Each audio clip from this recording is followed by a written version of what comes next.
Kita mau nanya Pak, mengapa jadwal pengangkatan CAS-an 2024 ini perlu disesuaikan?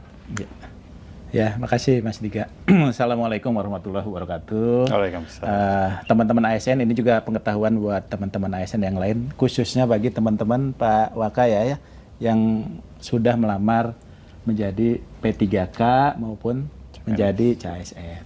Dan ini memang menjadi pertanyaan juga bagi teman-teman ya. Jadi yang paling penting adalah bahwa penyesuaian jadwal ini tentunya juga pertama ini adalah kesepakatan pemerintah dengan DPR, khususnya Komisi 2. Dan ini juga sudah diputuskan secara bersama. Nah, oleh sebab itu, kalau menurut kami apa yang menjadi pertimbangan?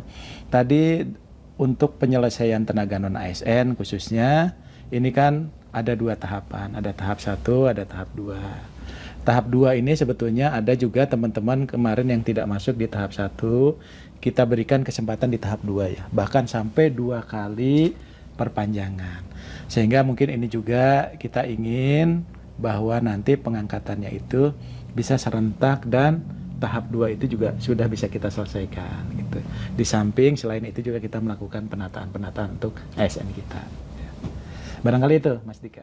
Ya, saya tambahkan. Assalamualaikum rekan-rekan semua.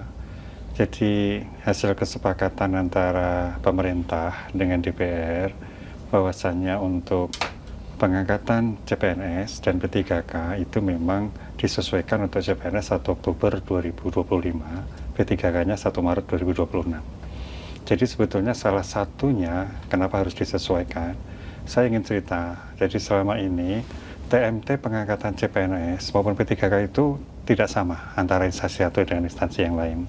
Sehingga ada yang sudah bekerja karena usulan dari instansi satu cepat, ada yang belum, ya karena memang belum ditetapkan SK-nya. Nah, kita tidak ingin terjadi seperti itu.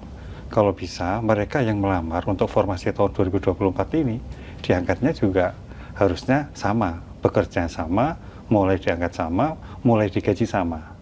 Sehingga kemarin disepakati bahwasannya untuk CPNS itu nggak ada lagi TMT yang berbeda-beda, yaitu disepakati 1 Oktober 2025. Nah, tinggal kita nanti membuat roadmap-nya secara teknis bagaimana supaya mereka yang kemarin dinyatakan lulus itu bisa bareng diangkat oleh PPK-nya masing-masing di TMT yang sama. Itulah salah satu kenapa kita tidak ingin itu berbeda-beda.